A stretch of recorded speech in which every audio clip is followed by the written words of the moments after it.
Hi అండి. వసంత పంచమి అంటేనే సరస్వతీదేవి జన్మించిన రోజు. మరి అమ్మవారికి ఎంతో ఇష్టమైన బేసన్ లడ్డుని ఎలా చేసుకోవాలో చూద్దామా?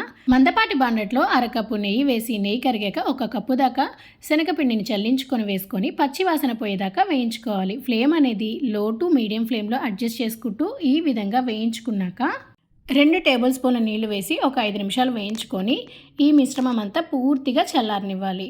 చల్లారేలోపు చక్కెరని పొడిగా చేసుకోవాలి. ఒక కప్పు శనగపిండి అయితే ఒక కప్పు చక్కెర పొడి పడుతుంది. ఇప్పుడు చక్కెర పొడిని ఈ శనగపిండి మిశ్రమంలో కొంచెం కొంచెం వేసుకుంటూ అంతా బాగా కలిసేలాగా కలుపుకున్నాక ఫైనల్గా కొద్దిగా ఇలాచీ పౌడర్ని కూడా యాడ్ చేసి చిన్న చిన్న లడ్డూల్లా చుట్టుకున్నాము అంటే అమ్మవారికి ఎంతో ఇష్టమైన బేసన్ లడ్డు రెడీ. ఎప్పుడైనా స్వీట్ తినాలనిపించిన 10 నిమిషాల్లో చేసుకునే ఈ సింపుల్ రెసిపీని అయితే తప్పకుండా ట్రై చేయండి. అమ్మవారికి నైవేద్యంగా పెట్టండి. ఈ వీడియో కనుక యూస్ఫుల్ అనిపిస్తే ఒక లైక్ కొట్టండి. Happy cooking. బాయ్.